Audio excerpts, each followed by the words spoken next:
to take a quick look at a couple of additional pieces of hardware that I got when I got my camera. These aren't really worthy of a full review because they're so simplistic in nature. It would just be a waste of time, but it doesn't keep me from doing a blog video on them.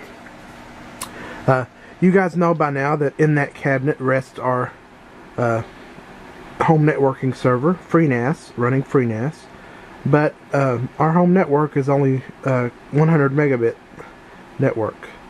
And it has been for the last 6 months or whatever. Well, I figured since my machine has gigabit networking and has had for a long time, through 2 or 3 previous iterations of motherboards, as a matter of fact, my aunt's machine in the other room has built-in Gigabit Ethernet now, since we did our upgrade.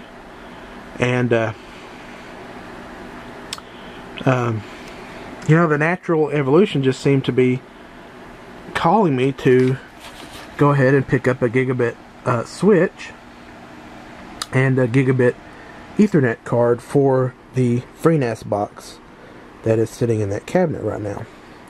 This will effectively put our file server at gigabit speeds so that every machine in the house that has Gigabit Ethernet built in will be able to access it at gigabit speeds, which roughly translates to like 100 megabytes a second, but it's not really, it doesn't really ever hit that much. You can usually expect anywhere from 50 to 60 megabytes a second transfers, which is good enough. A lot better than a standard traditional 100 megabit Ethernet. So what I picked up was first of all a TrendNet 8-port gigabit GreenNet switch. The TrendNet stuff just tends to get the highest reviews. There are no frills, you know, as far as packaging goes. No flamboyant packaging, but basic. You know, it tells you what it does.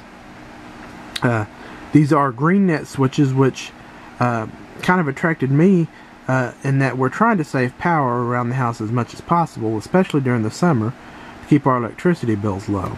Well, these GreenNet switches from TrendNet have an interesting feature in that they not only come with a Energy Star approved DC transformer, your standard wall wart, but they also are able to vary or even shut off power going to each Ethernet port depending on what's plugged into them. So you can see here it shows in this little graph. So there's a camera focus, and there we go. The switch has the ability to, you know, not only completely shut off the power going to one port, but it also has the power to vary, or also has the ability to vary the amount of power that is going to one port depending on the length of cable that's attached to it. So that's pretty interesting.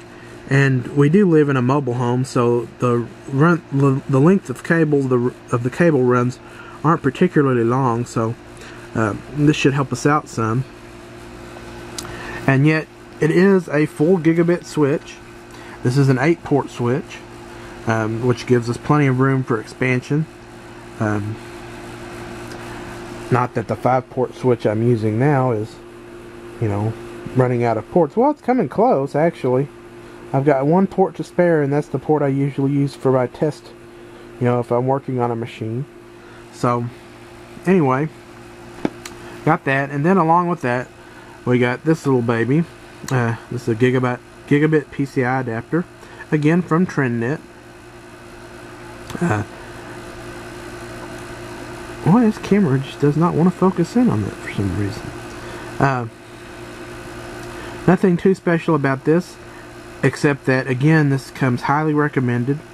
5 eggs on Newegg, thousands of reviews. Same goes for the big switch over here. And I got this, of course. This is to go in the FreeNAS box that's sitting in that cabinet right there. Since it's an old machine and has, only has 100 megabit Ethernet. This will bring that up to gigabit speeds and will ensure that we can access files at gigabit speeds from anywhere in the house that has a wired gigabit connection. So it pretty much finishes up my plans for our home network, except I eventually want to get another one of these for the home theater PC, because it only has 100 megabit Ethernet. So okay, well, again, here's our TrendNet 8-port gigabit switch out of the box. Nice little instruction manual, black and white, several different languages, power supply unit, and the switch itself all nicely wrapped up, and that's about it.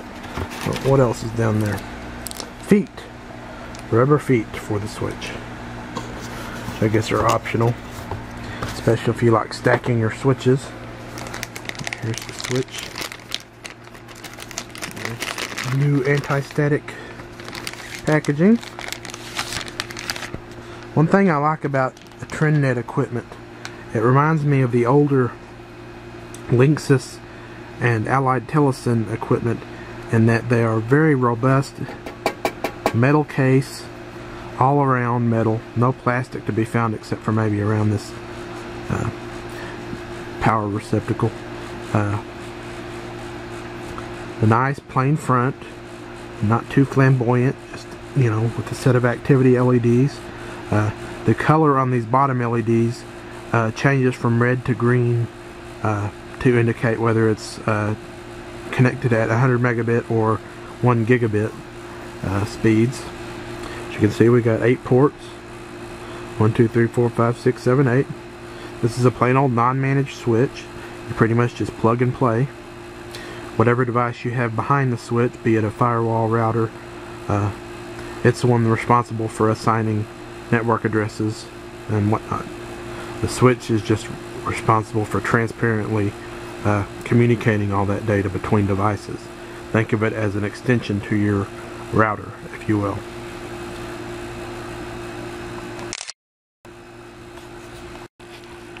And here's what came with the TrendNet Gigabit PCI card.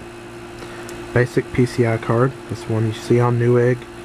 I think it was $12 or $13. Not too expensive at all. And it gets the highest reviews consistently. So, out of the low end stuff anyway. Another quick installation guide. And there is our Gigabit Ethernet card. Got a little bit of tape on it. There we go. You notice how I'm really careful about anti-static procedures and all that. As you can see,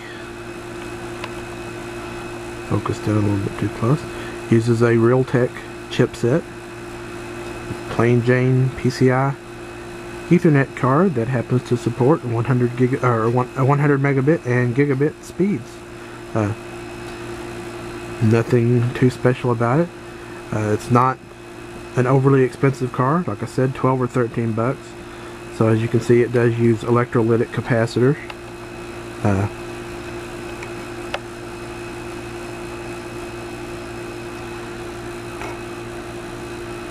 There's the chipset. There's a little EEPROM on there. And there you go.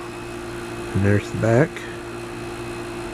This is the TEG PCI TXR, or 7XR TXR. Hardware revision is 3.1R. So, there we go. Our gigabit network is coming into shape.